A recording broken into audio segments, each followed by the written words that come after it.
Bueno, entonces esta conferencia que se titula De un mundo de múltiples sexualidades, la tengo que comenzar casi que cumpliendo con el ritual de decir que otra vez volví a estar muy desconcertado en la planeación de la misma y sobre todo en la elección del rumbo que habría de tomar.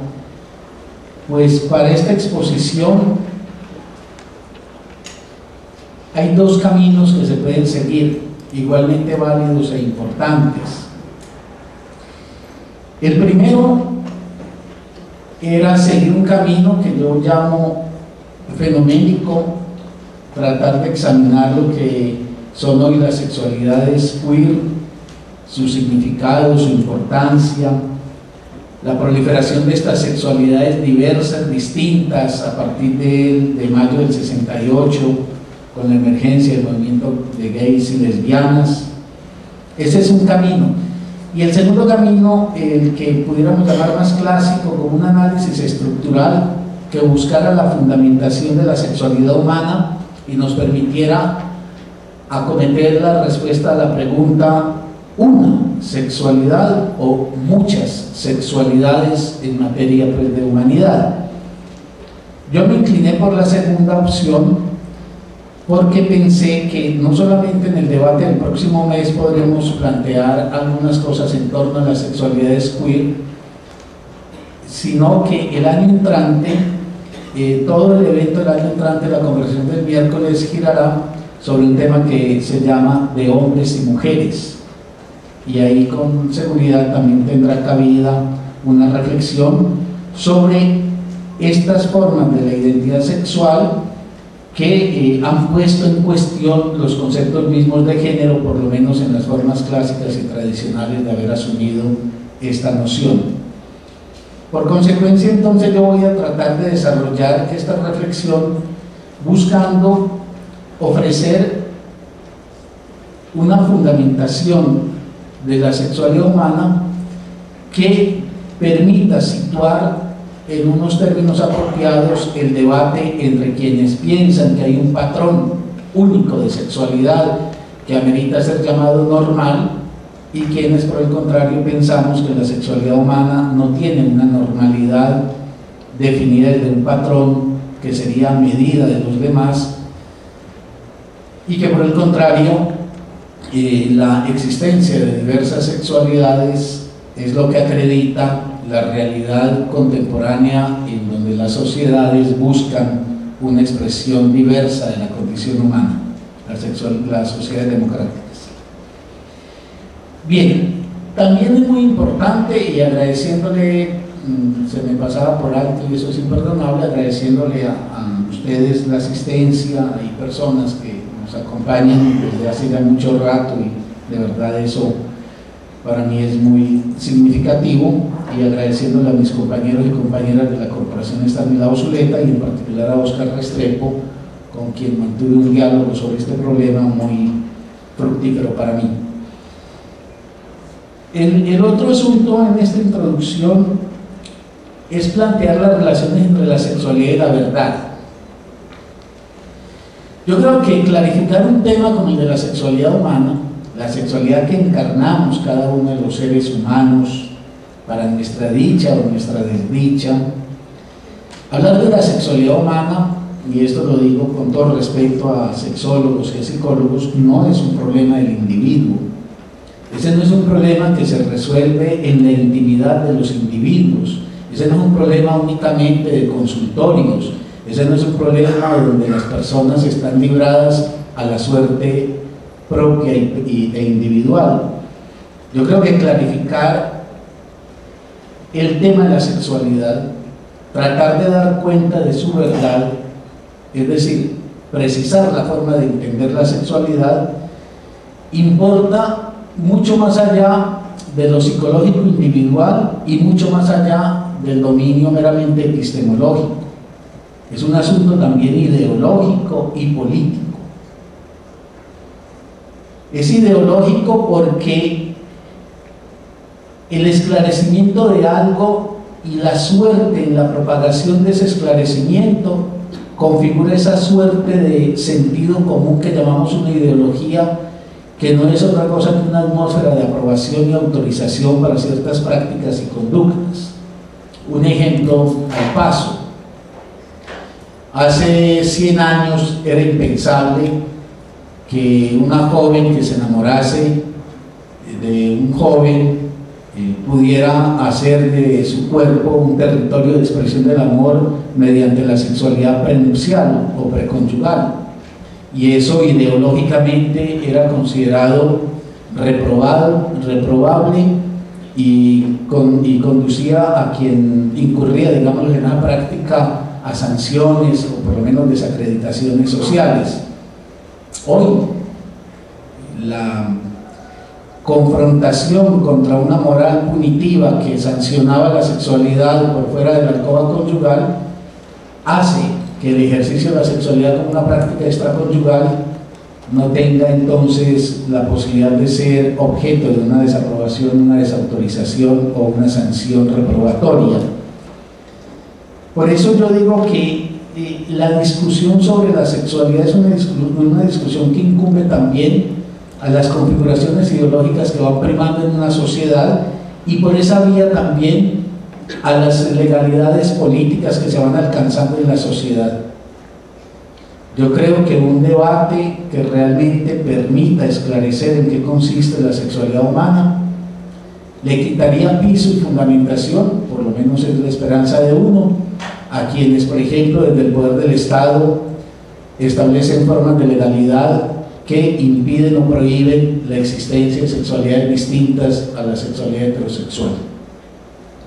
Por eso el problema de la sexualidad, una teorización sobre ella, no se puede reducir al estrecho dominio de una individualidad y su clínica, sino que hay que expresarlo también en el ámbito de la ideología y de la política, como formas de legitimación y de legalización de la vida. En esa perspectiva, habría que decir que la sexualidad es un ejemplo más de la necesaria batalla pública de las ideas que hay que librar en aras de una sociedad que permita el despliegue democrático de la pluralidad de formas en que se expresa la vida humana.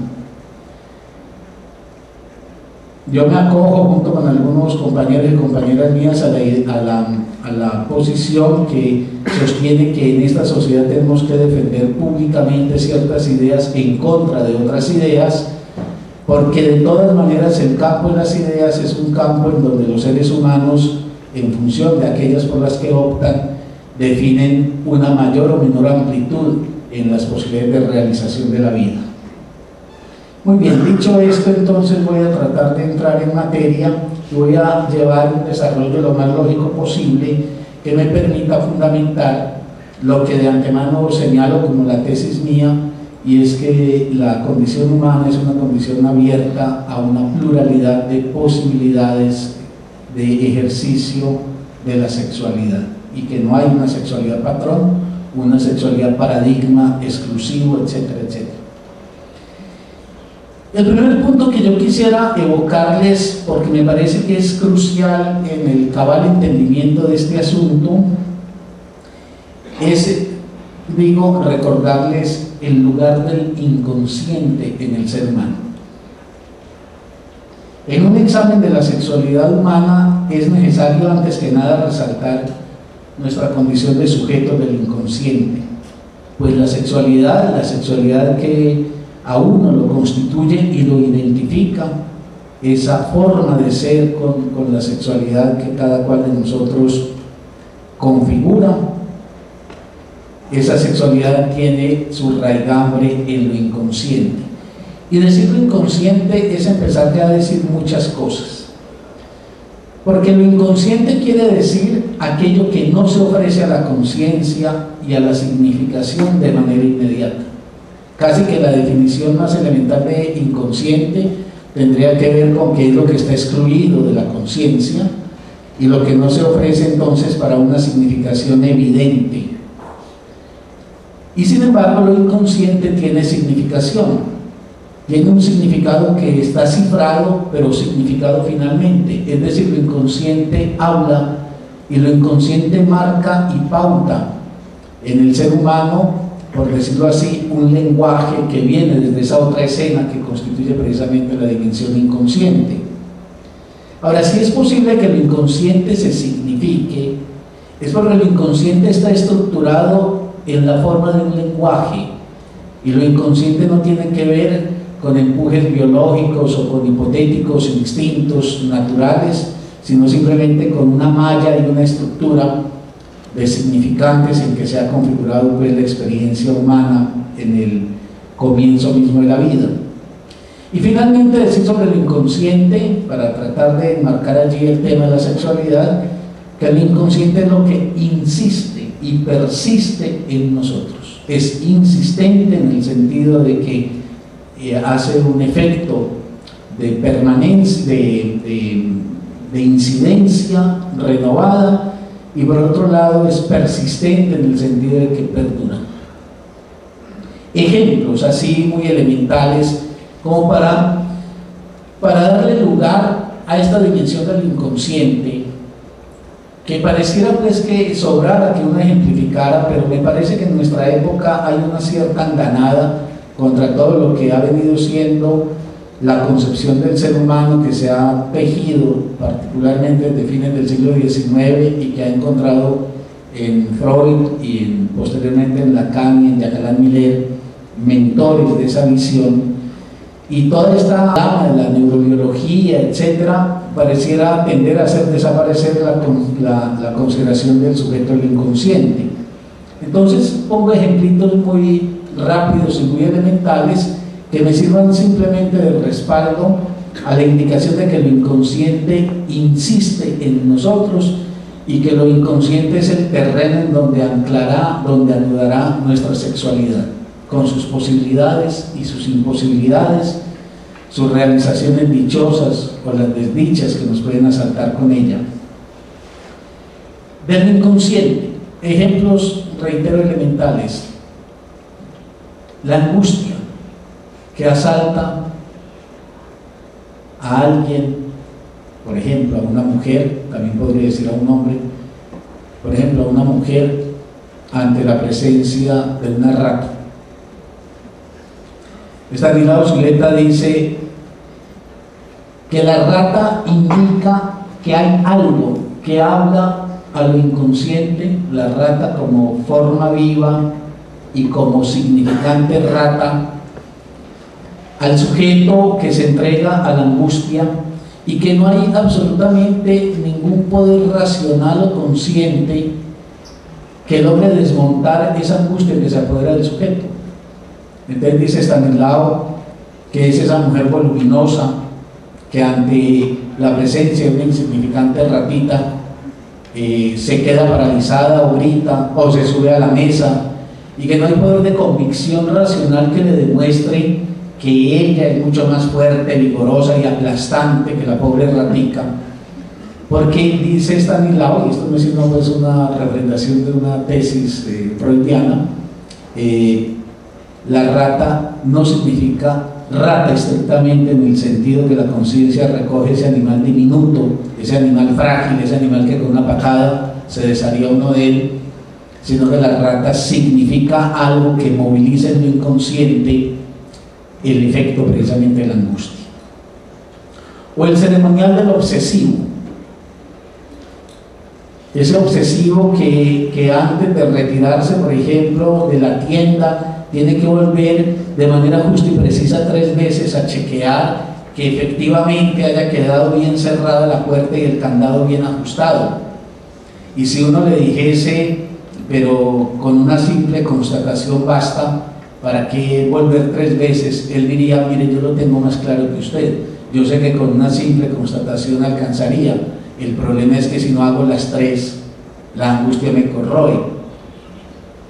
Y estas no son cosas que pasan en el orden de seres patológicos. La angustia ante la rata la puede experimentar una persona que en el conjunto de su vida podemos declarar una persona de un proceder normal. Igual pasa con las pequeñas obsesiones de las cuales somos posesos unos y otros. O la alucinación del psicótico.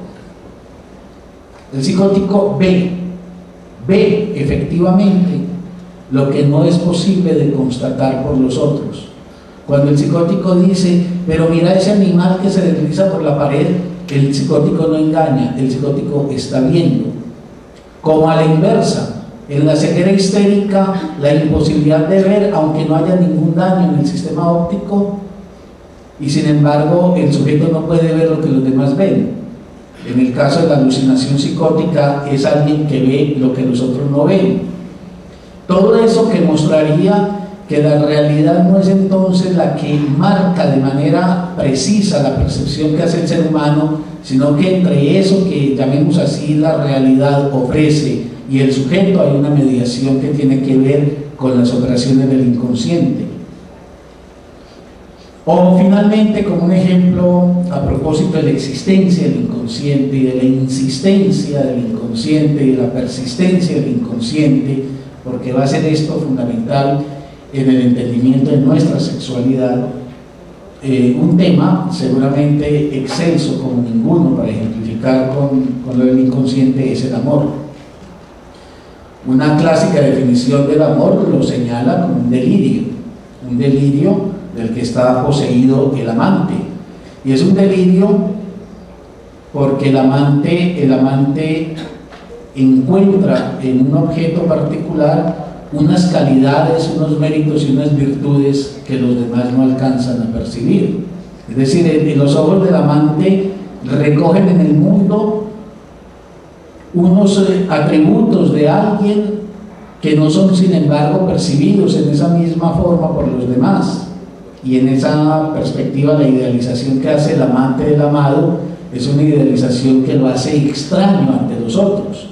Por eso todo enamorado de alguna manera es alguien que tiene una cierta característica de extrañeza para los demás, que cuando contemplan el objeto que para el enamorado es de tan encomiables virtudes y atributos al punto de que lo considera insustituible y puede incluso llegar a ligar el sentido de su vida a la existencia o presencia de ese objeto, para los demás no deja de ser un objeto común y corriente. Uno alucina cuando ve lo que los otros no ven. El enamorado que ve en su amado lo que los demás no ven, no creo que no está forzando los términos y dice que alucina. Bien, dicho esto, así sea de manera tan somera, me interesa tratar de hacer una definición, construir una definición de la sexualidad humana que obviamente permita situar la definición a la que voy a llegar al cabo de este punto en el territorio del inconsciente. Y es que me interesa mucho porque uno no es dueño de su sexualidad. Yo creo que ese es un hecho que es bueno de una vez enunciarlo. Uno no elige su sexualidad, uno no se sienta y desde una decisión calmada, ecuánime, ponderada, opta, por ejemplo, por un modelo de objeto sexual, por una capacidad deseante, por una intensidad gozante. La sexualidad, más bien podría decir, uno lo elige a uno, y la sexualidad lo determina uno antes que uno ser desde su conciencia, por ejemplo, un rector de su propia sexualidad. Eso no quiere decir que la sexualidad no se pueda pensar. Es pensable, pero no hay garantía de que la conciencia le brinde a aquel que la piensa, por bien que la piense, por ejemplo, una salida gozosa para su sexualidad.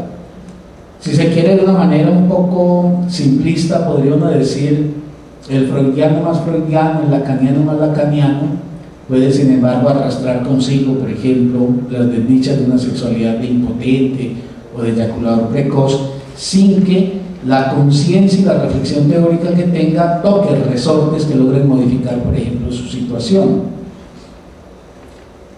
Entonces voy a tratar de avanzar unos pasos previos a la propuesta de una definición de sexualidad que les quisiera ofrecer, a ver qué piensan ustedes. Antes que nada, digamos pues que, por lo menos en esta perspectiva desde la que yo hablo, la sexualidad nuestra se caracteriza por ser no natural. Es decir, no es una sexualidad tributaria de la naturaleza. Eso lo hemos dicho muchas veces, creo que no es menester avanzar más en ello. Nuestra sexualidad no es una sexualidad pautada por registros instintivos, no es una sexualidad innata, no es una sexualidad connatural a nosotros, no llegamos a la vida informados de nuestra sexualidad. Hay más bien un proceso histórico de estructuración inconsciente de la sexualidad.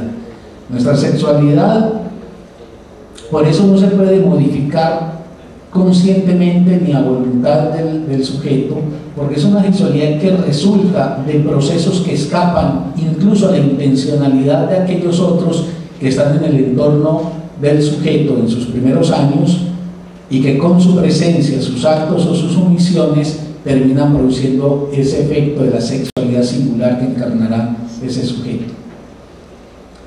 Es decir, la sexualidad no se rige por ninguna determinación instintiva. No hay en el ser humano un instinto sexual, hemos dicho muchas veces, y no operamos en la relación que tenemos con nuestro cuerpo en materia de goce según la conexión estímulo-respuesta. Esa conexión estímulo-respuesta que rige la conducta reproductiva de los animales es una operación que está centrada exclusivamente en los sentidos. Por eso, si falla un sentido, por ejemplo, si yo afecto el olfato de un perro, ese perro nunca copulará con una perra.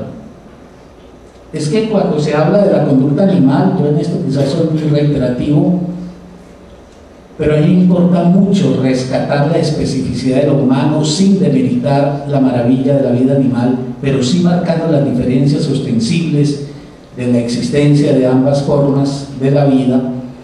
Cuando se habla, por ejemplo, del animal, hay una especie de proyección, yo llamo como antropocéntrica, que hacemos los seres humanos sobre la vida animal, por la cual consideramos a los animales una especie como de protohumanidad, que estarían caracterizados por los mismos rasgos de sentimiento, incluso hasta de pensamiento, cuando no de lenguaje que tendríamos nosotros.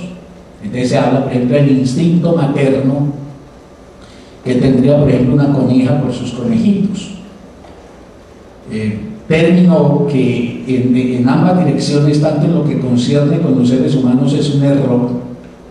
El mes pasado hablaba precisamente tratando de desmontar la noción de un instinto materno en el ser humano, pero también me parece que es un error cuando se proyecta sobre los animales.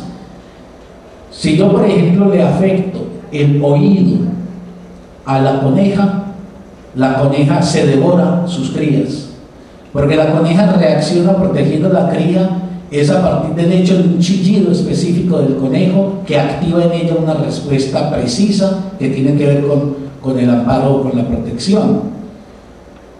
Por eso el concepto de instinto es un concepto que habla seguramente de la maravillosa complejidad de la conducta animal, que no es maravilloso y complejo en este universo.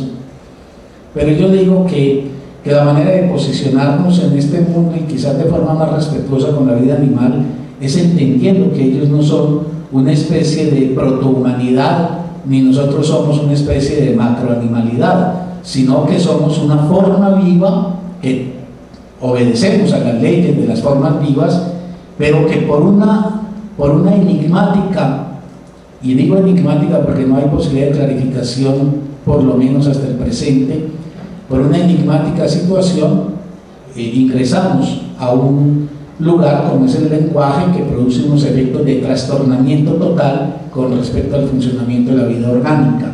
El lenguaje hace efectos. Yo recuerdo el año pasado yo ponía un ejemplo muy sencillo y lo voy a repetir. Si, por ejemplo, alguien le dice a otra persona que lo ama mucho, te dejo, lo único que hace es dirigirle columnas de aire, que finalmente ese sintagma te dejo no es sino una columna de aire. El problema es que esa columna de aire está articulada con lenguaje, y el amante que recoge esa expresión a él le puede ocurrir una cosa absolutamente maravillosa, y es que llora. Es decir, el organismo queda afectado por el significante y sin necesidad de que haya ninguna intervención o manipulación, por ejemplo, del sistema lacrimal, etcétera, el llanto aflora. Con esto, pues, lo único que quiero decir es que el significante tiene un efecto y un peso sobre el ser humano mucho mayor que el de esa triste reducción a medio de comunicación con el que algunas concepciones quieren plantear el lenguaje, y que por eso terminan equiparándolo a las formas de señales de la comunicación animal. No hay entonces pues ninguna operación centrada en los sentidos en nosotros, no son los sentidos los que activan, por ejemplo, la relación deseante que tenemos con un partener sexual. En el caso nuestro, y esto lo voy a tratar de presentar de forma un poquito más detenida más adelante, la relación con nuestro cuerpo y con el cuerpo del otro, aunque también la sexualidad puede centrarse en el propio cuerpo, se desenvuelve siempre bajo el primado del significante y según las derivas del significante. Un ser deseado, y estoy hablando exclusivamente de la sexualidad, que es una cosa distinta al amor. Puede haber sexualidades sin amor y sexualidades dichosas sin amor, y puede haber amores sin sexualidad o amores con sexualidades desdichadas. No hay garantía de que porque uno ama mucho a alguien tendrá una sexualidad plena de erotismo. Y eso es importante, porque yo sí creo que el amor hay que incluirlo en una discusión sobre una ética de la sexualidad, y no el amor apasionado por alguien en particular, sino el amor como forma general de reconocimiento a otro. Pero en todo caso, la sexualidad y el amor son dos cosas distintas que en un momento dado se pueden entregar desde un ideal, por ejemplo, ético, pero no es imprescindible. Y yo creo que eso es bueno contar con ello para evitar esos imperativos morales que se van tejiendo en la sociedad y que parecieran hacer del amor no solamente una nueva religión, sino una especie de panacea que todo lo resolvería. Que, por ejemplo, si uno ama, tendría más o menos garantizado que entonces las relaciones con su cuerpo serían relaciones muy satisfactorias. Yo digo, un ser deseado, no un ser necesitado. Nosotros no necesitamos la sexualidad, nosotros deseamos la sexualidad, y tal no la necesitamos que podemos vivir sin ella. Y muchos seres humanos optan por excluir la sexualidad, y muchos otros que no han optado de manera definitiva por excluirla pueden, sin embargo, permanecer largos tiempos sin el ejercicio de la sexualidad, cuando, por ejemplo, simple y llanamente no pueden tener la fortuna de encontrar a alguien que amerite el deseo suyo. No hay una instintualidad que haga que una mujer se reduzca a la condición de una hembra que se entregaría entonces en ciertos periodos de celo a cualquier macho indiscriminado que se cruzara en su camino. Yo a veces pienso que es tan asombrosamente elemental esto, que lo raro es cómo tendemos a olvidarlo a nombre de paradigmas como por ejemplo el del instinto. Yo he dicho muchas veces que un perro no discrimina a perra, no le importa qué tipo de perra sea, no le importa si es gorda, si es flaca, si le falta una pierna, si es sarnosa, no le importa. Lo que le importa es que un órgano que secreta un olor activa en él, por un desequilibrio que se produce en su organismo, la búsqueda de una recomposición del estado de equilibrio, del estado de homeostasis original, y entonces busca cómo descargarse y se acabó. Por eso ahí no hay ligamen, ahí no hay construcción, por ejemplo, de una historia, etcétera, etcétera. Yo decía, un ser deseado, son tan pocos los seres deseados. En eso también creo que nos sobra reiterar las cosas. Deseamos tan poco, no porque no tengamos capacidad deseante, puede ser que carezcamos de capacidad deseante, pero incluso los más deseantes del mundo no es muy frecuente encontrar objetos sobre los cuales se deposite el deseo. Hemos dicho en otros momentos que cualesquiera de los que estamos presentes en este auditorio probablemente conocemos centenares y centenares de seres humanos, y eventualmente alguno está cruzado por la soledad o por el anhelo, por ejemplo, de encontrar a alguien con quien la vida se le hiciera muy primorosa en términos tanto del amor como de la sexualidad. Pero si no hay alguien que presentifique el deseo, es decir, que lo haga aflorar, es como si el deseo fuera una fiera dormida y que un objeto desde el mundo lo hace emerger. Si no hay ese, entonces no hay ingreso a la sexualidad, y por el contrario hay reticencia a una sexualidad que no pase por la personificación del deseo. Un ser deseado no es sino una metáfora o una metonimia más o menos lograda de un objeto para siempre perdido. Un ser deseado en este campo de la sexualidad, pero igual pasaría con el campo del amor, no es sino alguien que metaforiza, es decir, que representa vía una similitud o vía una continuidad, una metonimia, por ejemplo, un objeto primordial.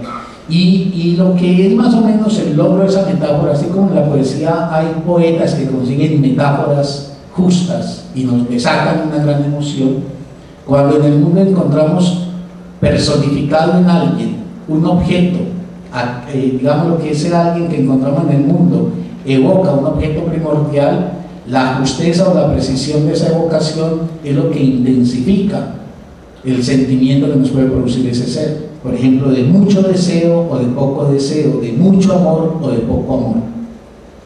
En ese sentido, si la sexualidad animal es una sexualidad regida por la pareja estímulo-respuesta, según una teoría reflejo por la cual, dada una estimulación percibida por cualquiera de los sentidos, el olfato, la vista, el oído, etcétera, o el tacto en algunos animales, se activa una respuesta pertinente a ese estímulo.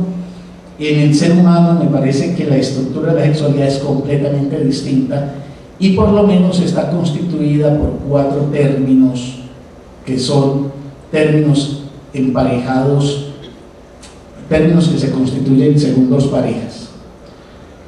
Una pareja sujeto-objeto y otra pareja deseo-goce. Eso es lo propio y lo potestativo de nuestra condición. Eso no existe en el animal. Voy a tratar de mostrar en el animal no hay condición de sujeto, no hay elección de objeto, no hay posición deseante y no hay una condición gozante. En nuestra condición, y nuestra condición es la de cada cual de los que estamos acá y la de todos los seres humanos. Estoy tratando de hilar algunos elementos para llegar a la definición que les voy a proponer. En nuestra condición, la subjetividad es la forma de nosotros nombrar nuestra singularidad. Y singularidad quiere decir que cada cual se constituye como un sujeto irreductible e irrepetible. Eso es distinto al individuo.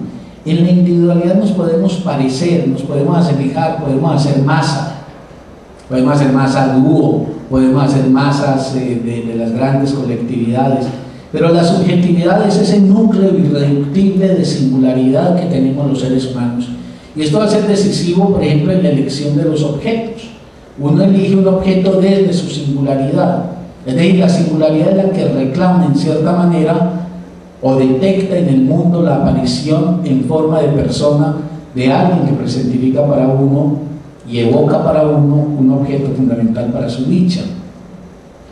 Entonces el sujeto es singular, no hay ningún animal singular, no hay ningún animal que constituya una experiencia de singularidad, de diferencia radical. En materia de sexualidad, nadie tiene un amante que es igual a otro amante, pero ni siquiera el mismo amante es igual a sí mismo. Hay una marca de diferenciación que se expresa en el ejercicio de una sexualidad donde la subjetividad hace una discontinuidad y no garantiza, por ejemplo, que uno sea el mismo. Un perro, basta que esté orgánicamente en buenas condiciones, ejerce un acto reproductivo copular con la hembra idéntico. Y en ese sentido todos los perros le parecen a todos los perros y un perro se parece a sí mismo. Los seres humanos, desde nuestra singularidad, desde nuestra subjetividad, nos singularizamos. En segundo lugar, el objeto es diferencial. Y a mí me parece siempre cuando hablo del objeto que es la prueba palmaria de la rotunda diferencia que tenemos con respecto al comportamiento reproductivo de los animales. Estrictamente hablando, nosotros tenemos muy poquitos objetos que a lo largo de una vida conciten nuestro deseo.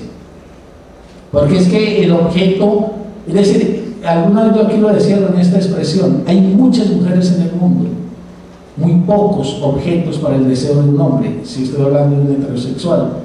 Hay muchos hombres en el mundo, muy pocos objetos para el deseo de una mujer, si hablo también en términos heterosexuales, igual podría ser si hablo en términos del lesbianismo, de la homosexualidad. No cualquiera se instituye como objeto para el sujeto. Todos sabemos los fracasos en que hemos incurrido cuando, no siendo amados o deseados por alguien, tratamos de hacernos a todas las artes para ganar una posición allí y las más de las veces fracasamos. No digo que no pueda haber un proceso por el cual la seducción conquiste a alguien que en un comienzo haya sido reacio, pero lo que quiero decir es que no bastan las buenas lides de uno para que uno logre inscribirse en el deseo de otro ser humano, y creo que a nadie le ha faltado esa experiencia por la cual desea a alguien que no lo desea y es deseado por alguien que a su vez él no desea, él o ella. En tercer lugar, el deseo es, si el objeto es diferenciable y el sujeto singular, el deseo es historizable. El deseo es el efecto de una historia intersubjetiva y de las peripecias de esa historia intersubjetiva. No es el momento, pero creo que la enunciación, por lo menos en ella misma, se logra sostener un poco, y es que uno no resulta el que es, uno no resulta con las características de su deseo, desde lo más profundo de él hasta lo más superficial de él, en gracia a una especie de caprichosidad o de información que le vino a uno en los genes, sino como las marcas resultantes de esas tramas históricas intersubjetivas en que uno se ha visto envuelto, y fundamentalmente en los años tempranos de su vida. Cosas tan elementales. En estos días yo estaba sentado en la cafetería de la universidad y escuchaba a unos muchachos que estaban conversando ahí en una mesa contigua, y uno de ellos le contaba a los otros cuál era el tipo de muchacha que a él le gustaba. Y a mí me parecía muy llamativo eso, porque que los seres humanos tengamos que enunciar cuál es el tipo de mujer que nos gusta, si somos heterosexuales o homosexuales, el tipo de hombre que nos gusta, o lesbianas, en fin, como sea el objeto de la predilección, es porque finalmente hay que especificar ese objeto, hay que tratar de darle forma y palabra, porque no todos los objetos son entonces equivalentes. Ahora, ¿cómo se construyó que a ese muchacho le gustara esa muchacha que él describía, esa muchacha de ciertas características, que incluso era muy curioso que no se compadecían con los patrones anatómicos que hoy se quieren proponer como paradigma para todas? Pues eso no es sino el resultado y el efecto de una historia intersubjetiva, en donde ciertos rasgos se pueden constituir en significantes que luego, reencontrados en el mundo, pueden producir la emoción de esa especie de hallazgo de algo anhelado pero extraviado para uno. Uno puede, por ejemplo, perfectamente en ese sentido quedar cautivado por una sonrisa, por una forma de gestuar a alguien, por una forma de caminar, por una manera en que alguien, por ejemplo, se echa el cabello hacia atrás, por insignificancias, por pequeños detalles, detalles absolutamente anodinos, imperceptibles para otro, pero que son leídos rápidamente por la estructura inconsciente de un sujeto que de pronto ve que ancla en su deseo. De ahí en más, el camino es largo y tortuoso, porque bien puede ser que ese encanto que arrebata en el gesto, etcétera, luego decaiga porque, por ejemplo, en la proximidad con ese objeto las cosas no se logren sostener. Pero es muy misterioso qué es lo que a uno le encanta, por ejemplo, de otro ser humano, qué es lo que lo atrapa a uno y captura la mirada de uno. Y si ustedes examinan eso, percatarán que seguramente es un detalle ínfimo, y váyase a saber ese detalle entonces en qué recovecos de la historia de uno se armó como un elemento cautivante. Algunos recordarán un ejemplo de Jean Laplanche que habla de un niño que, estando en un parque con la madre de pronto encuentra un amigo y hay un abrazo muy efusivo entre la madre y el amigo. Es un niño de 3 años y ese niño entra en la angustia de la pérdida de la madre, y entonces ese niño comienza a hacer una cosa que hacemos los seres humanos, y es a pedir cosas, a anhelar cosas porque no podemos decir qué es lo que deseamos. Entonces el niño comienza a fregar a la mamá, a molestar a la mamá, a pedirle cosas, hasta que la mamá, que es inteligente y sabe que uno no pide siempre lo que está pidiendo, es decir, que uno no desea lo que está enunciando siempre, que uno puede pedir una cosa para desear otra, en lugar de seguir dando confites como le pedía la mamá, en un momento dado lo iza, lo sube hasta su rostro y le asienta un beso, con lo cual dice Laplanche muy bellamente, la madre le está ratificando que él sigue en el lugar del hijo amado de su madre y que por ende puede apaciguar esa angustia frente al rival que apareció. Pero dice Laplanche, imaginemos que en ese acto sublime por el cual el niño se encuentra en los brazos de su madre, esa madre tiene, por ejemplo, un lunar en la mejilla, y en ese acto por el cual el niño sube, ese lunar hace el efecto de significante, y 20 años después uno podrá imaginarse a ese muchacho ya en una fiesta confesándole a sus amigos: a mí no sé por qué me encantan las mujeres del lunar, mientras para los otros es absolutamente ajeno.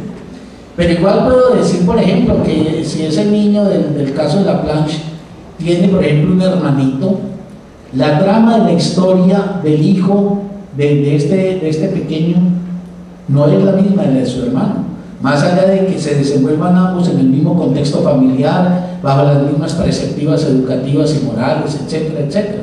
Por eso la singularidad nuestra tiene que ver con que cada uno hace una pequeña aventura que no la controla nadie, ni la controlan siquiera los padres. Por eso la sexualidad no es efecto de la educación de los padres.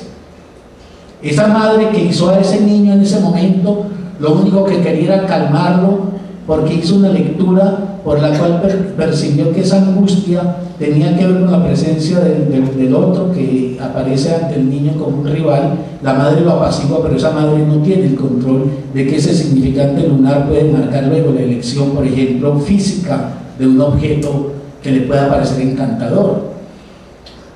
Por eso la sexualidad, como el amor, como en general todo lo esencial del ser humano, el pensamiento, etcétera, no viene ni con la naturaleza ni es efecto de las intenciones educativas de los mayores.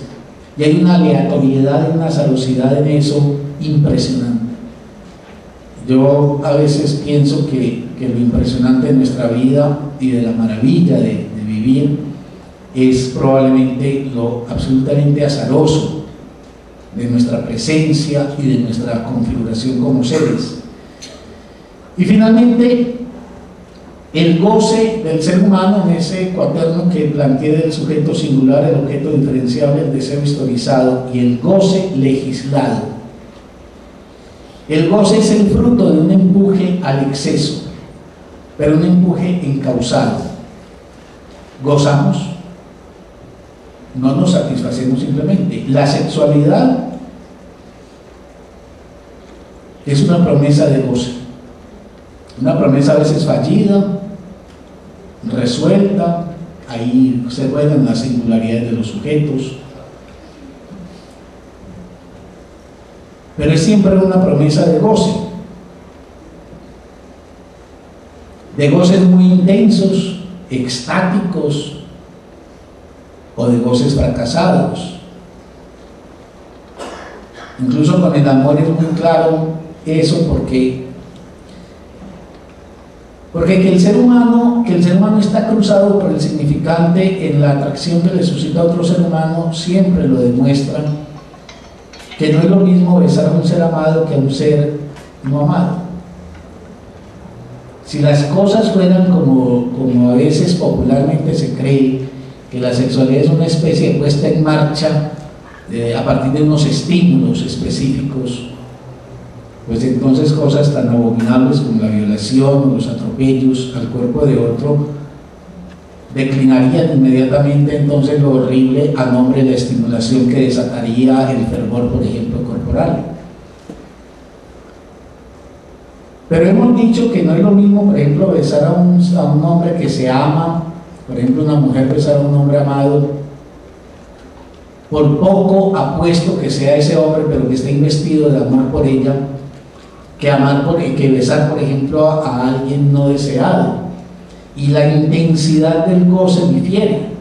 Ahora, el amor no está articulado a las mucosas labiales por un genio o por una información neurológica. El amor es un significante por el cual un sujeto queda marcado como sujeto excepcional frente a otros sujetos y se instituye en el lugar de tener un objeto privilegiado, y por eso el contacto con ese objeto privilegiado nos depara a nosotros la característica de una sexualidad o que alcanza una extrema dicha si los caminos para los amantes están más o menos fluidos, o por el contrario, el amor acentúa la desdicha. Digamos también en ese punto que hay una movilidad de la elección de objeto, que yo también he advertido muchas veces como contraria a cualquier hipótesis del instinto de una sexualidad como la nuestra. Por ejemplo, ¿cómo no asombrarnos de que uno termine deseando a quien no deseaba antes? ¿O cómo no asombrarnos del inverso, de terminar no deseando a quien deseaba mucho antes? Yo quiero insistir mucho en eso, porque si esto tuviera ese régimen genético que algunos defienden o neurológico, sería muy extraño que un objeto que ha estado ante uno y que no le ha concitado a uno ningún deseo, después hiciera las condiciones de objeto deseado, o a la inversa. Y lo mismo en la relación del deseo-goce, también he de decir que eso no tiene que ver con los hijos. Y por eso, en mi opinión, y lo digo con todo respeto, yo creo que eso que llaman educación sexual cada vez está más despistado de lo que es el tema de la sexualidad, porque eso definitivamente o se conduce hacia higienes corporales y formas convenientes de que la gente se prevenga contra la contracción de enfermedades, pero eso es un problema de higiene y de salud, eso no es un problema de sexualidad. O está despistado también cuando apunta la sexualidad a un problema reproductivo. La sexualidad humana con lo que menos tiene que ver es con el hijo. Uno puede, por ejemplo, alguien puede tener 12 hijos sin desear absolutamente a aquel con quien tuvo esos hijos. Es más, sin tener ninguna sexualidad de especiales calidades. Y a la inversa, se puede tener una sexualidad intensamente vivida, una sexualidad de expresiones muy elevadas en el erotismo, sin que se incluya el hijo de por medio. Yo creo que es muy conveniente en materia de la sexualidad entender que sexualidad y reproducción son dos cosas radicalmente distintas. Y por eso las mujeres en los años 60 encontraron como uno de los baluartes de su autonomía precisamente la aparición de la droga contraceptiva, que permite deslindar radicalmente lo que está deslindado por el deseo.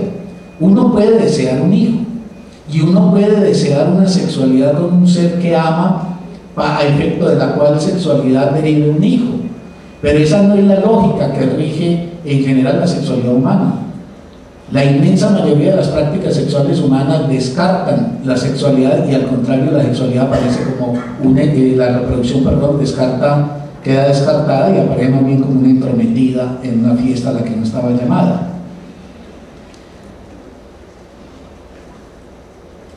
Ahora, en esa medida también quiero decir, y ya para proceder tras decir esto a la definición, decir que un objeto para el deseo es aquel que antes que convocarnos a partir de un estímulo nos concita por una estética, por formas muy singulares elaboradas por los significantes en el sujeto. Configurada pues esa estética en una historia subjetiva que siempre se desenvuelve en el seno de una historia social, y estética que no obedece a cánones de simetría ni a paradigmas sociales establecidos, sino a los trazados del fantasma singular. En esto es que hay un problema con nuestra época, y es que esa tendencia de los seres humanos a ser masa nos conduce a la elección de objetos según estereotipos establecidos en la sociedad, pero así como en el ámbito de una vocación Alguien tiene una vocación no cuando acata el llamado de un mercado, sino cuando sabe reconocer qué destino es el que hace fiesta en su ser. Igual pasa con la belleza. ¿Qué mujer es bella a los ojos de un hombre? ¿Qué mujer es bella a los ojos de otra mujer? Etcétera, etcétera. No es un asunto de simetrías. Yo cuando oigo todas esas cosas que a mí personalmente me mantienen hasta la coronilla, todas esas noticias periodísticas de que científicamente se comprobó en tal universidad y que en tal laboratorio genético, tal cosa, entonces que los seres humanos quedamos cautivados por las figuras simétricas, por las figuras que en su forma representan la simetría, eso es una falacia. El concepto de belleza como objeto que atrae no es un concepto que se haya construido, por ejemplo, en forma general según ciertos modelos históricos que ha tenido en la cultura occidental. Todos conocemos esa cultura que las mujeres, pues que es una cultura con efectos terribles sobre las mujeres, que les van colocando unos anillos en el cuello, les alargan el cuello, y el tema es que una mujer es mucho más bella entre más largo sea el cuello. De tal manera que, por ejemplo, una mujer con el cuello corto, como por ejemplo las mujeres nuestras, sería horrorosa en esa cultura, no merecería la mirada deseante de ningún hombre, y a la inversa, una mujer de esas con cuello de jirafa, que llegan a perder, que llegan a romper los músculos que sostienen la cabeza, sería para nosotros alguien absolutamente repelente. No hay una concepción de la belleza escrita en los genes, ni una percepción por la cual la belleza tendría un derrotero predeterminado. Hay un fantasma que es el que en cierta manera hace como la plantilla a partir de la cual en el mundo reconocemos seres que en cierta manera articulan pues con ese modelo. En esa medida, y a diferencia pues de la reproducción animal, yo sostengo aquello de que no hay sexualidad animal, que hay reproducción animal. O cambiemos el término sexualidad y nosotros inventemos otro, pero lo que nosotros hacemos con el cuerpo no tiene nada que ver con lo que hacen los animales. La definición de sexualidad que yo propongo dice: es el monte de goce experimentado en el cuerpo, en la carne, a partir del deseo localizado sobre un objeto diferenciable y desde una posición subjetiva. Lo vuelvo a repetir. Para mí la sexualidad, cuando yo hablo, pienso en la sexualidad humana, siempre pienso en la obtención de algo que los animales no obtienen: goce. En el anhelo por lo menos de alcanzar un monto de goce que se experimenta en el cuerpo. La sexualidad se vive en el cuerpo, y el cuerpo es en este sentido la carne. Por eso hay dramas con la sexualidad. Por ejemplo, la vejez es dramática para la sexualidad, y no por un problema de debilitación. Ahí hay un problema que no creo que en esta sociedad donde nos consolamos tanto para no tener que darle a la vida nunca una aceptación trágica, sobran ya las teorías gerontológicas que aseguran que lo mismo una anciana de 90 años que una muchacha de 20 años. El ser humano está asignado por una tragedia, esa tragedia le lleva a perder, y la muerte no es solamente la que acaece al final, sino que también morimos, por ejemplo, en la carne. Es el monto de goce experimentado en el cuerpo, en la carne, a partir del deseo localizado, del deseo detenido sobre un objeto diferenciable, no cualquier objeto, y desde una posición subjetiva.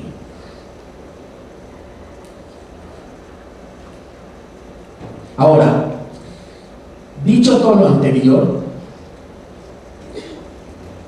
hay que señalar, y voy a pasar a otro punto, pero para enchufar lo anterior con lo que viene,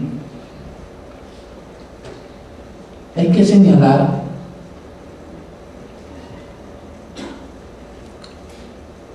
que nosotros vivimos una época y unas sociedades, unas logran la cosa mejor y más fácil, a otras como la de nosotros nos cuesta mucho.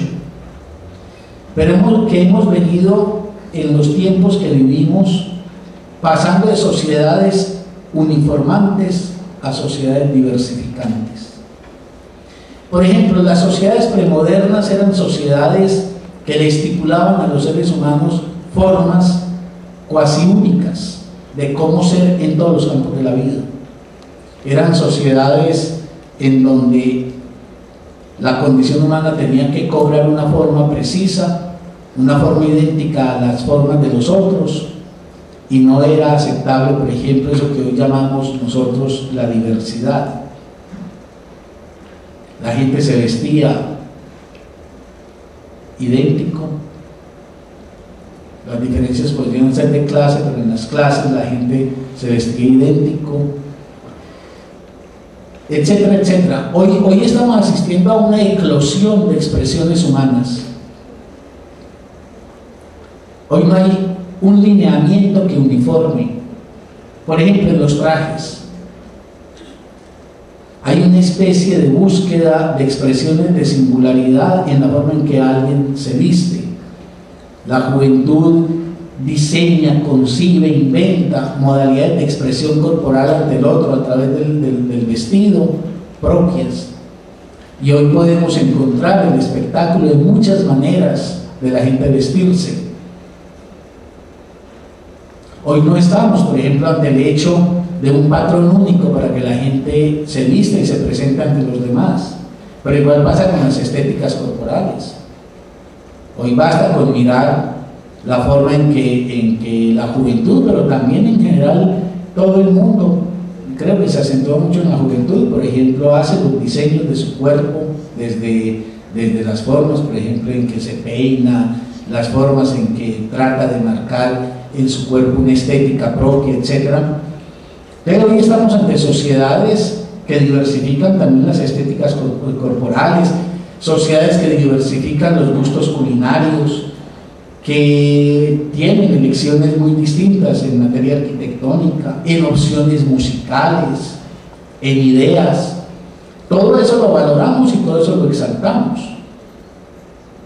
Y si uno llegara aquí, por ejemplo, a decir como en la premodernidad, la verdad es esta, y nadie debe salir de este casillero que yo les estipulo con las ideas que yo les promuevo, eso inmediatamente desata la rebeldía, porque la gente va a reivindicar que hay una pluralidad de ideas y que la vida nuestra pasa ya por la posibilidad de entender que las cosas se pueden ver desde perspectivas distintas. Y por eso en esta época nuestra la polémica y la controversia están al orden del día, simple y llanamente porque tienen derecho de expresión formas muy distintas de concebir la vida. En las épocas premodernas, y si quieren una imagen de época premoderna, un pueblecito todavía, por ejemplo, de nuestra sociedad, por ejemplo, un pueblecito antioqueño, la gente es más o menos unánime, todo el mundo más o menos piensa lo mismo, y hay del que de pronto llegue con ideas muy extrañas, inmediatamente hay una especie de confabulación de la comunidad que o margina o desacredita, desautoriza completamente al disidente. Yo creo pues que no hay duda en que hoy nosotros estamos experimentando una pluralidad de la humanidad, es decir, que la humanidad se expresa en formas muy distintas. Ahora, si esa pluralidad humana se da en los campos que acabo de mencionar, también hay que decir que eso es lo que está pasando con la sexualidad, que hay una pluralidad de sexualidades, y que esas sexualidades llamadas LGBT y esas sexualidades que están todavía englobadas en una expresión mucho más comprensiva como los queers, son sexualidades que han emergido en un mundo que busca salir de formas únicas e impositivas. Esa diversidad de expresión de la sexualidad, que además muestran que la sexualidad humana es tan compleja y tan rara, tanto en la dimensión homosexual, por ejemplo, lésbica, como en la heterosexual, a lo que nos está conduciendo es al hecho de que así como hoy vivimos un mundo donde hay muchas ideas y uno tiene que aceptar que sus ideas no son únicas y que uno no es el garante de una verdad y que no hay un dominio absoluto de la verdad, y entonces hemos ido aprendiendo paulatinamente a convivir en un mundo de interpretaciones disímiles, y por eso decía, hay sociedades donde esto es más fluido. Colombia sigue siendo un país terriblemente anacrónico, un país terriblemente premoderno. Aquí todavía, por ejemplo, el que piensa de una manera muy distinta es objeto de estigmatización. En estos días leía yo un trabajo sobre la historia de Antioquia a comienzos del siglo XX, y decía el historiador que Antioquia Medellín en particular, era un municipio en donde la imagen era siempre la imagen de una voz rectora, que era la voz eclesiástica, y donde todas las formas de representación de la vida, de las ideas, etcétera, pasaban siempre por los cánones eclesiásticos, y que todo aquel que intentaba hacer alteridad era o marginado terriblemente o tenía que irse de acá. Y que toda esa serie de intelectuales antioqueños que tuvieron que salir tempranamente de Antioquia buscando aires un poco más plurales, como por ejemplo podía serlo, sin ser tampoco pues una meca de la pluralidad, pero podía serlo Santa Fe o Bogotá, mostraban una sociedad terriblemente doctrinaria. A mí no me cabe duda que la agresividad y la violencia que hay en Colombia ante toda cosa que se marque como diferente tiene que ver con el primado de una actitud profundamente dogmática que nos ha inhibido de manera muy notoria para poder entender que en la vida humana uno no es sino una perspectiva, pero que otros encarnan otras perspectivas, y que eso no quiere decir que todas las perspectivas sean válidas, sino que las perspectivas se tienen que confrontar, pero que tienen el derecho a existir. Y entonces yo creo que eso es lo que está pasando también, que estas sociedades están buscando en materia de la sexualidad también el afloramiento y la expresión de formas muy disímiles. Lo que pasa es que aquí, por ejemplo, la gente que encarna sexualidades no incluidas en el paradigma hegemónico, en el paradigma hetero, es gente que tiene que librar una lucha muy denodada contra ese dogmatismo y esa verticalidad autoritaria con la cual se sanciona que no hay sino una sexualidad válida y que todas las demás entran en el orden de la patología pues, o de la enfermedad. Hay sociedades donde las expresiones LGBT, donde los queer, los drag queen, todas las expresiones que se quieran pueden manifestarse y tienen en cierta manera licencia para su expresión. Ahora, esto lleva a un punto, y es que quienes acuden al paradigma de la naturaleza, y yo aquí estoy encuadrando, pues, y lo digo sin reservas, lo que está pasando en este país a partir de ese empotramiento de poder que encarna alguien como el Procurador General de esta nación y todos los acólitos de él en materia de esto, que quienes acuden al paradigma de la naturaleza son espíritus que se resisten a aceptar esa pluralidad humana y propugnan fanáticamente porque todos seamos idénticos. Y creo que son espíritus conservadores y reaccionarios que, así como obturan las ideas y las formas nuevas, invocan un orden eterno e inmutable. Solo que antes decían que Dios lo había instaurado.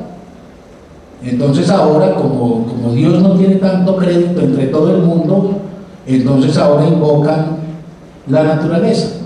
Entonces, el orden eterno e inmutable, que armaría el paradigma del modelo heterosexual como el paradigma único, es un orden entonces que ya no estaría asentado en una figura divina, sino que estaría atribuido a una hipotética naturaleza que trazaría las formas de nosotros comportarnos, por ejemplo, con nuestra sexualidad. Y yo decía, recordarán quienes estuvieron el mes pasado, que uno siempre tiene mucha tela para cortar en un debate de esos, porque uno le puede preguntar a quienes dicen tan seguros de sí que la naturaleza es el referente al cual debemos acudir para comportarnos. Uno le puede preguntar, ¿cuál naturaleza? Porque es que la naturaleza es lo más disímil. Los modelos y las prácticas de enlace entre los seres vivos son de las formas más absolutamente diversas, porque eligen un modelo. ¿Dónde está ese modelo?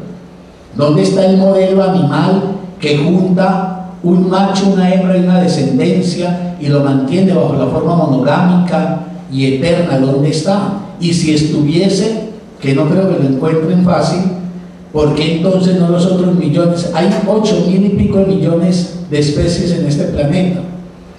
Y pensemos simplemente en las formas vivas superiores. Ahí hay de todo, prácticas de toda índole. Cuando invocan la naturaleza, ¿por qué hacen la elección? Por un modelo que en general existe en su cabeza y lo proyectan luego para autorizarlo en la naturaleza y devolverlo como una especie de boomerang sobre nosotros para decirnos: es que así tenemos que acoplarnos.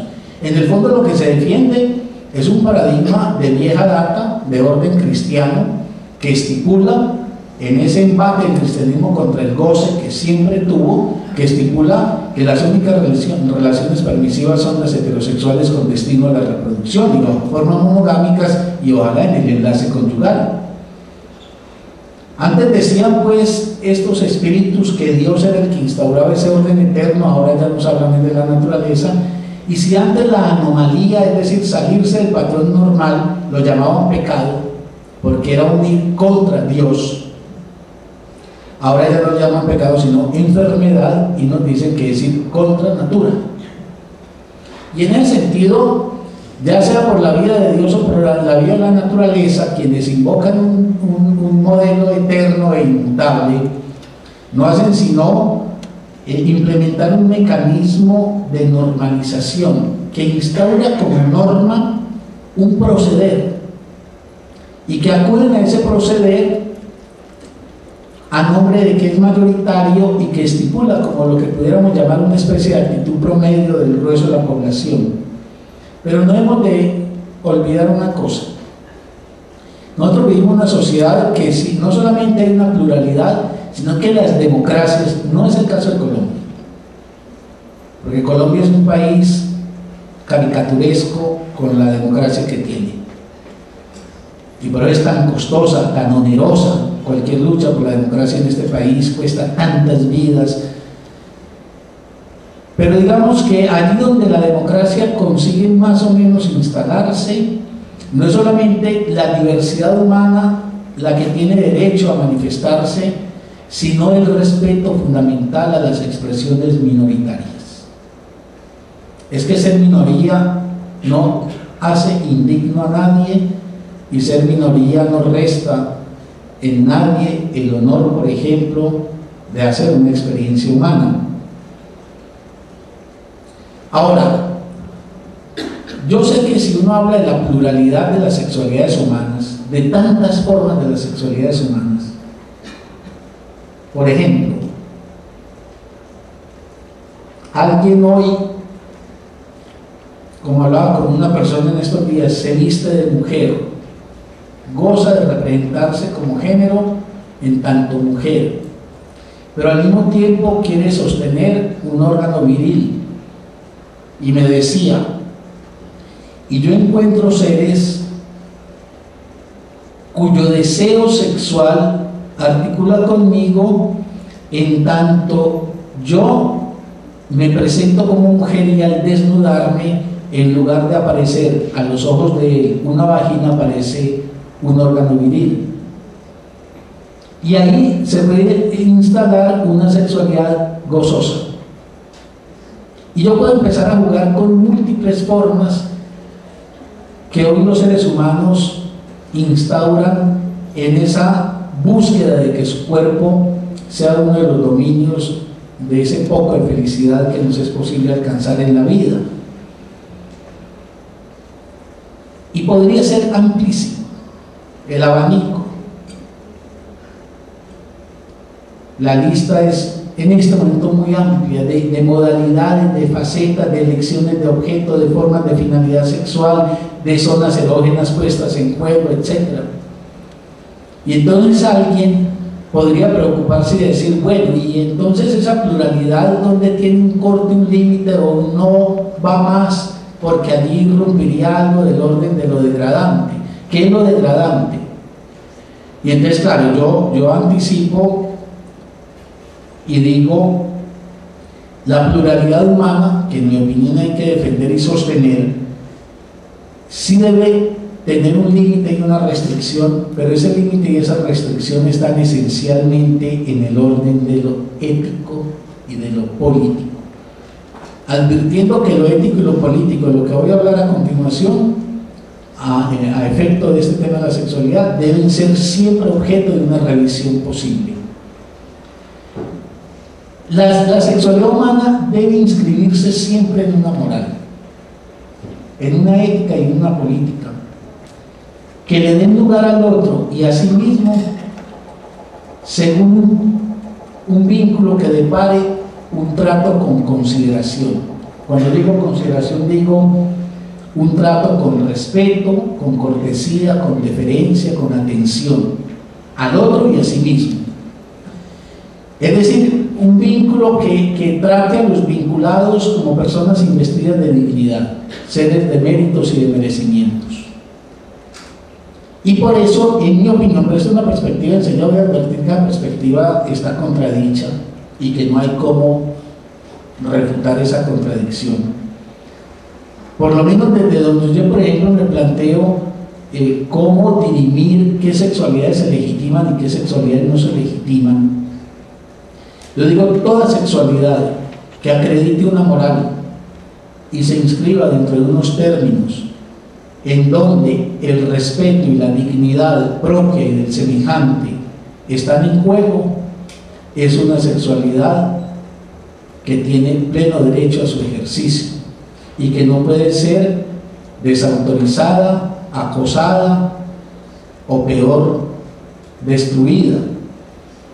Ahora, en ese sentido es una sexualidad, un goce en el cuerpo que encuentra entre los parteners el reconocimiento de la singularidad y el valor de cada uno de ellos, valor y reconocimiento, y que cumple con aquel cometido de la ética de que el ser humano, todo ser humano debe ser un fin en sí mismo y no un medio o un instrumento, y en esa medida que sea una relación entre seres y no una relación entre órganos. Bien, digámoslo que así yo puedo justificar una perspectiva personal para encuadrar el tema de la sexualidad y su pluralidad. Ahora, el problema es este: si dos personas deciden tomarse mutuamente como instrumentos para el placer, como contaba yo un día de una alumna mía que me decía que a ella no le interesaba el amor, y que esas cosas no estaban en las cuentas de su vida, y que ella tenía un amante con el cual establecía relaciones comprometidas una vez por mes y no tenía más trato que ese encuentro en un sitio específico definido y a una hora precisa con ese hombre, que gozaba intensamente de su cuerpo con ese hombre, pero que prácticamente no entraban en ninguna conversación, y su separación estaba bajo el acuerdo de que al próximo mes se encontrarían. No había ningún proyecto, digámoslo, ontológico, ahí no había una pretensión de dar cuenta de esos seres que estaban allí en juego a través de sus cuerpos. No había ninguna propuesta amorosa. Incluso recuerdo que en un momento dado yo le pregunté porque ella me dijo que el amante se iba para Estados Unidos a vivir, y entonces yo le dije que en tal caso ¿qué haría? Y me dijo, consigo otro. Bueno, yo digo, uno puede decir, eso no entra en lo que yo acabo de, por lo menos desde mi perspectiva personal, de plantear como un marco ético para la sexualidad. Yo creo profundamente, Carlos Mario, pero eso no es la verdad campante para la humanidad. Yo creo que el trato de uno con otro ser humano debe ser el trato con alguien que debe ser un fin en sí mismo y no puede ser un instrumento o un medio. Y eso lo extiendo al tema del cuerpo. No puede ser que alguien sea simplemente un instrumento para la obtención de un placer mayor o menor, creo yo. Creo por lo que en mi perspectiva implica la dignidad humana. La noción de dignidad tiene que ver con los valores y los merecimientos que alguien alcanza. Pero yo me ponía a pensar, y era el punto en que estaba cuando conté esta anécdota de mi alumna, que si por ejemplo dos deciden tomarse mutuamente como instrumentos, como el caso de ella y su amante, sin importar su condición de persona. La condición de persona es muy importante, por lo menos en alguna manera de ver las relaciones éticas con la vida, porque significa que uno no es este que está aquí y ahora únicamente, es el que también tiene una historia tras de sí, tiene unos sueños por delante, tiene unos miedos, unas angustias, unas esperanzas, unas ilusiones, unas realizaciones, y que uno es una cosa muy compleja. Y cuando nos relacionamos con otro ser humano, intentamos hacer ese imposible de contactarnos con otra persona, incluso, ¿por qué no decirlo?, con otro ser. Y el ser, yo puedo tener físicamente una delimitación precisa y distinguible. El tema del ser es un tema vaporoso. No hay cómo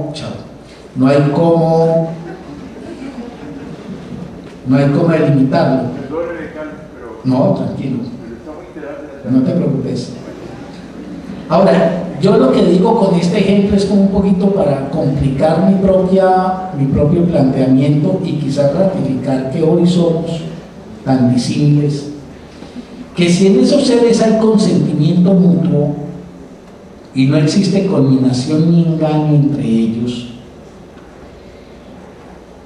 se puede declarar desde la óptica de uno, en la medida en que eso no es lo más encomiable para uno, que eso debe ser prohibido. Es decir, a nombre de que así veo yo la vida y así me satisfará la realización de mi vida, tener amigos que son seres, amantes que son seres, conciudadanos que son seres, y no instrumentos o medios. Pero si dos deciden mutuamente en consentimiento compartido, y sin que digo haya engaño ni conminación, deciden eso,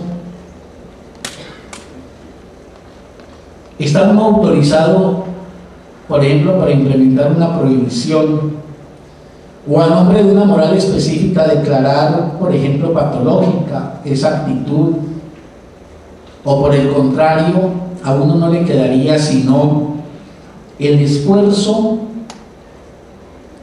por tratar de, vía la persuasión argumentativa, de llevar los elementos que muestren cómo la vida puede ser asumida de una forma que desde la perspectiva de uno sería superior o mejor. Pongo un ejemplo, así como a uno le gustaría mucho que la gente leyera en vez de que no lea, o que la gente oyera buena música en términos de la calidad de tanto de la composición como de la ejecución instrumental. Pero si la gente no lee, o si la gente oye una música ordinaria y no una música, por ejemplo, de buena factura, y entonces no acopla con lo que uno ve como una forma superior de la vida, y que si uno la defiende es porque está convencido, porque en esto no hay neutralismos. Yo siempre digo, un padre le transmite al hijo una manera de posicionarse en el mundo, y si le transmite esa y no otras, es porque considera que esa es una forma superior de hacer una mejor vida que otras. Yo creo que es muy engañoso eso de que no, que lo que pasa es que lo mío es equivalente a todo. No, yo creo que si uno encarna una manera de vivir y no otra, es porque cree tener razones que sustenten porque esa manera hace una mejor vida que otra. Que un padre prefiera que el hijo, por ejemplo, o la hija, sea un ser que acomete la vida con esfuerzo, con creatividad, y no, por ejemplo, que sea un mafioso o una mafiosa, es porque hay opciones valorativas que no son entonces en ese sentido los sistemas de valores equivalentes. Pero entonces, por ejemplo, yo digo, Uno quisiera, por ejemplo, tener un país donde la gente leyera, pero la gente dice, no, eso a mí no me interesa, y yo decido más bien hacer de mi vida cualquier otra cosa. Eso está en desacuerdo con un ideal que uno tendría de la vida, pero uno tiene derecho, a partir de eso, y porque el otro no encarna lo que uno considera una forma superior o mejor, a declarar al otro un enfermo, a lanzarlo al ostracismo, o a propender porque haya leyes del Estado que le prohíban hacer lo que hace y ser lo que es. Yo creo que eso no se sustenta. Yo creo que ahí estamos es ante una dificultad que tiene la vida contemporánea. Nosotros luchamos por una manera de vivir, pero el hecho de que luchemos por una manera de vivir y que incluso consideremos que tenemos argumentos y sustentación sobre por qué es preferible esta forma de vida a otra forma de vida, por qué es mejor que un muchacho o una muchacha pueda conocer, por ejemplo, a Shakespeare, o pueda conocer, por ejemplo, a Nietzsche, a que no los conozca. Pero si el muchacho o la muchacha optan porque su vida va por otro camino y no pasa por ahí, lo que tenemos, en mi opinión, que hacer, en lugar de declarar al otro, pues, como dije, un enfermo, o lanzarlo, pues, a la condenación del ostracismo, o empezar a plantearle al Estado, obliga a que la gente lea, es simplemente entender que si fallan las formas de persuasión argumentada hacia el otro, no hay otra cosa que arreglárselas en esa proliferación de formas de vida. Ahora, si hay formas de vida, como las que hace un mafioso, que se da licencia para asesinar a los seres humanos al capricho de sus intereses, entonces eso ya sí no es permisible. Pero no es permisible porque desborda completamente un principio fundamental de la ética, que es más o menos con lo que voy a tratar de redondear esta exposición. Para mí, una posición ética se cumple, y en materia de la sexualidad, cuando un sujeto establece una relación con el otro que le permite a este sujeto desplegar lo suyo sin efectos de conminación, intimidación o chantaje sobre el otro. A partir de eso, de los acuerdos, en tanto no haya efectos dañinos sobre terceros, yo creo que cualquier relación es válida y no quedaría como terreno sino la discusión vía las razones y los argumentos, y esperanzados en poder persuadir racionalmente al otro.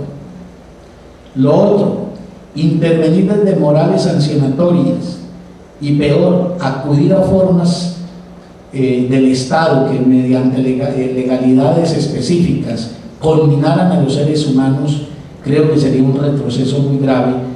Y como ha dicho alguien muy bellamente, si queremos y anhelamos vivir en democracia, tenemos que entender que la democracia es antes que nada una cosa muy difícil, y que la democracia no es el reino donde la vida se realizará en términos de la comunidad tal como uno quisiera, que la democracia es aprender a vivir desde una perspectiva, pero entendiendo que hay otras perspectivas incluso contradictorias a la de uno, y frente a las cuales uno no tendría otro poder que el de la razón y los argumentos, incluso aunque estos no alcancen a hacer mella y transformar al otro. Para ir terminando, yo quisiera formularme dos preguntitas rápidamente. Una es, yo me pregunto mucho por qué el escozor de algunos ante las sexualidades otras. ¿Qué es lo que tanto les perturba? ¿En qué los perjudica? Por ejemplo, la existencia homosexual, lesbianas, drag queens o lo que sea. ¿Qué fantasmas les movilizan? Para mí es, por decirlo menos, extraño esta obsesión de cruzados y esta manía persecutoria que embarga a algunos. Es muy extraño. Yo me representaba una situación un poquito kafkiana. Yo me representaba que de pronto alguien le diga por andar en Patasola.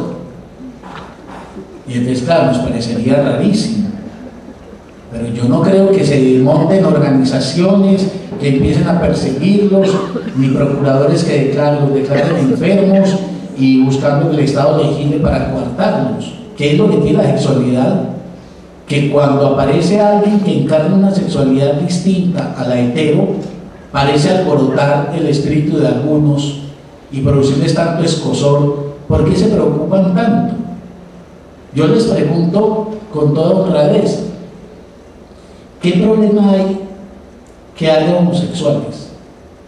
Es que hay una cosa muy perversa que la ha hecho, y lo digo con respeto, pero creo que el discurso cristiano lo ha promovido, y es que ha asociado la homosexualidad, el lesbianismo o cualquier otra de esas formas que hoy existen tan diversas, lo ha asociado a una especie como de máquina humana de la sexualidad que pasa por encima del respeto y la consideración al semejante, como si el homosexual o la lesbiana fueran seres bajo un impulso y una especie de incontinencia que los llevaría a atropellar a todo el que estuviera enfrente.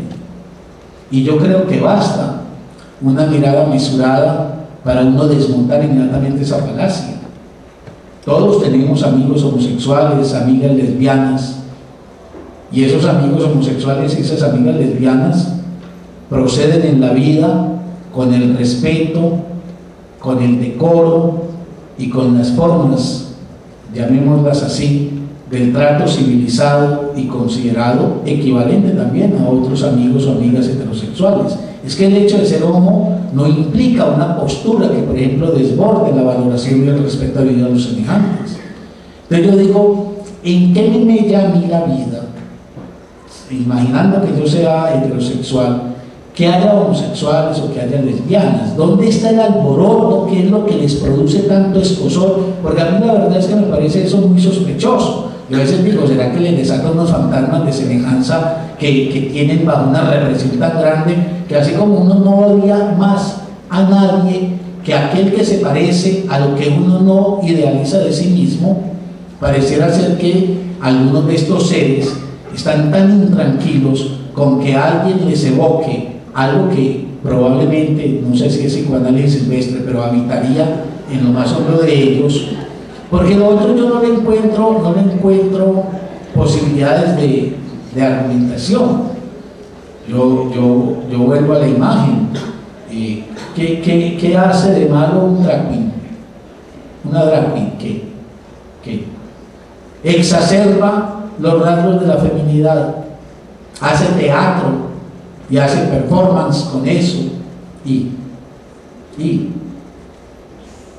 no se puede hablar con él y con ella o con quien fuere. ¿Cuál es la amenaza que pende sobre uno porque alguien encarne una forma distinta a la de uno? Y voy a dejar, porque no hay tiempo ya, pero lo quiero de todas maneras mencionar para que ustedes después lo indaguen, y es que cuando les salen a uno con aquello de que lo que pasa es que se trata de sexualidades patológicas, enfermizas, porque como ya no son pecaminosas, son enfermizas, y ya no son destinadas a los curas para que transmiten la salvación de esa alma en pecado, sino a los psicólogos para que encaucen por el debido camino al que se ha extraviado. Habría que discutir qué quiere decir en materia de sexualidad patología. La patología en materia de sexualidad, vea que lo pudiéramos llamar el orden de una enfermedad, no tiene que ver con que uno no cumpla con un patrón normal, no tiene que ver con que uno no sea semejante a las mayorías o a los promedios o a los paradigmas hegemónicos.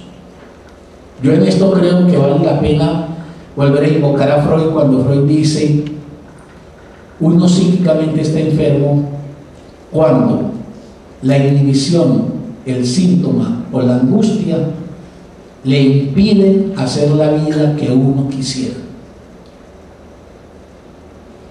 Es decir, cuando yo deseando una forma, por ejemplo, en mi sexualidad, una inhibición me asalta en el momento en que la cometo, o un síntoma interfiere, o una angustia se apodera de mí, en un desajuste del sujeto con respecto a las modalidades de su goce. Es ahí donde la vida le dice a uno: algo no cuadra, algo no marcha. Es como, por ejemplo, yo leía en unas memorias de un tipo que, bueno, a esto le falta una pata que enseguida la menciono, pero antes de eso evoco las memorias de alguien que decía: él se sentía compelido a una forma de la relación sexual que luego de que la ejercía lo dejaba inmerso en un gran sentimiento de culpa y en una gran angustia.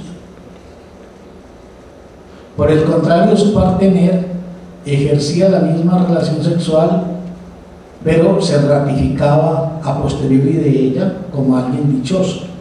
Uno puede decir que el mismo acto en un caso alcanza un tenor patológico, en todo caso de perturbación para el sujeto, y en el otro no. Por consecuencia, no es desde una exterioridad que le decretan a uno que uno se encuentra enfermo sexualmente, sino desde un desajuste de un sujeto con respecto a las modalidades de realización de su goce. Eso por un lado. Ahora, sí falta una pata.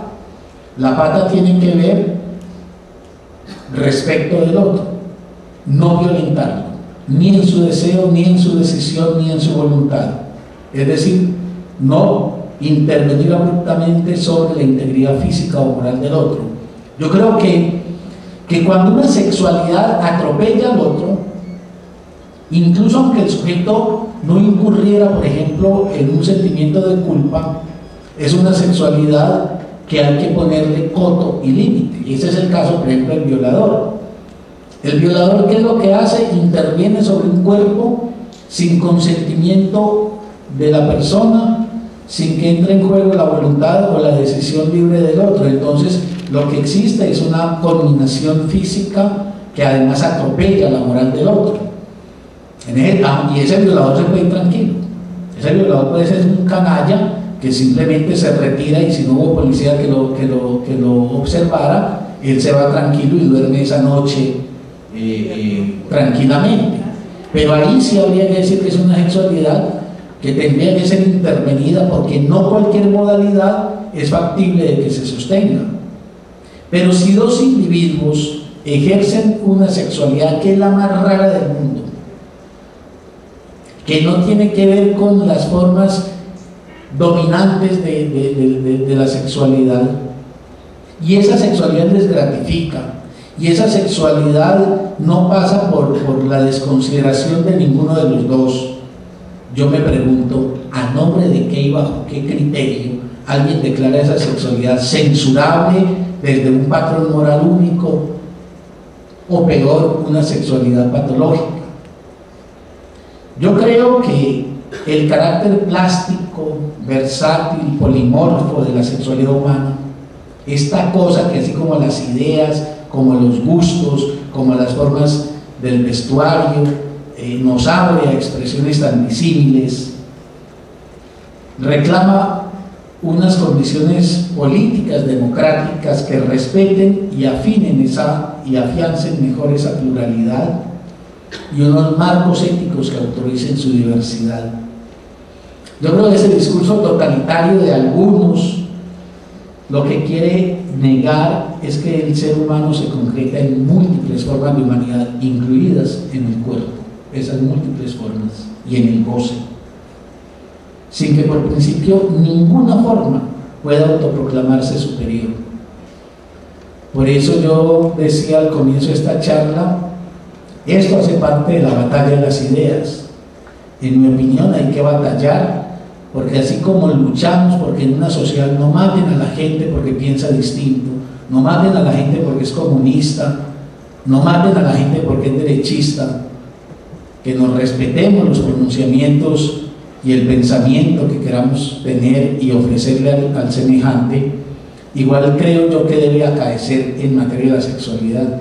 Es otro dominio más de la pluralidad de nuestra experiencia humana, y creo que todos aquellos que buscan desesperadamente un hipotético patrono o modelo en la naturaleza, lo único que encubren es una actitud autoritaria, una actitud por la cual postulan que el modelo de experiencia humana en materia de cuerpo que ellos encarnan es el modelo, con lo cual lo único que hacemos es seguirle echando leña a este largo fuego de autoritarismo y de intolerancia que ha caracterizado este país. Por eso a mí me parece que un tema como este que hablamos hoy es un tema que, si nos pone en la relación con la sexualidad, no es, como lo dije al comienzo, para que aquí hagamos una clínica y una psicología de las sexualidades individuales nuestras, sino para que reivindiquemos que en la relación con el cuerpo, en esas dos experiencias centrales suyas, que son el deseo y el goce, se están jugando también patrones culturales, patrones políticos, y que nos compete, si es que queremos vivir bajo la maravillosa dificultad de una sociedad plural, nos compete defender, pero no por aquiescencia o por compasión, sino simplemente por horizontalidad de otras formas distintas, tan dignas como las que cada cual encarna, y que en ese sentido contribuyamos con el granito de arena que le compete a cada cual a minar esta roca tan dura que hay en Colombia y que sigue proclamando un discurso tan autoritario, tan vertical, y que en el fondo cree que la única manera de vivir es proponiendo una forma de vivir y sofocando todas las otras. Bueno, eso era lo que les quería decir. Muchas gracias por su atención.